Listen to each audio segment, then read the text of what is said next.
नमस्कार सांग मैंने जय जगन्नाथ शुभ सकाळ। आज ना कहीं इच्छा है फूल दियोटी आणिकी एमती सजै देवाको गचर तो छिड़ेवा मन हो न थाए हेले भी आणिकी ताको एमती सजै देछि।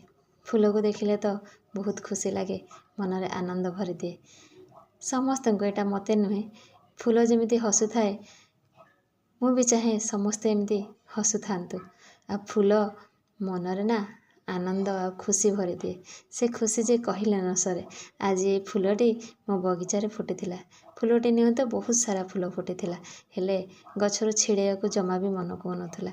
एमती भी तो फूल रही मौली जीव। आज बाध्य होई 3टी फूल छिड़े आनली आणिकी ताको एमिति पानी रे रखीदेली। बारंबार मु देखुची कि सुंदर लगुच ना फूल झाउणी गले केमिति मन दुख हो जाए। ताको आमे सतेज रखिया पई किछि जेमिति पानी देथिबा सेमिति मनीषों को आमे खुशी रखिया पई तांको आमे मीठा कथा कहले ना सी भी फूल परी हसीबे सब बेले। तेणु करी आमे ना काहारी मन रे दुख आ कष्ट देवा नहीं। चेष्टा करिबा आमे जेते दिन बंचिछंती समस्त मन रे एमिति फूल परी खुशी देवा पाई। तो कौन कहते सांग माने मु जहा कहली ठीक कहली ना। जदि आपन को भल लगुथाए मो कथाटी ना निश्चय लाइक करेंगे। आ जदि न भल लगुथाए इग्नोर करदेवे मो कथाटी। कहीं ना मनीष जेते दिन आसी थाए ए दुनिया को चाहे समस्त मन रे खुशी भरिया को सत चेष्टा करे से समस्त मन रे खुशी भरिया को।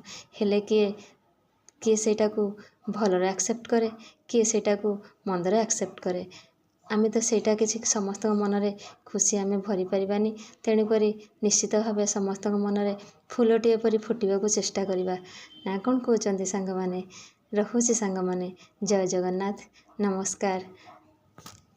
आशा करुछि आपण समस्ते भलरे थिबे। जगन्नाथଙ୍କ दयारु समस्ते भलरे रुहंतु आ खुशी रुहंतु एति मोर प्रार्थना। जय जगन्नाथ सांग माने।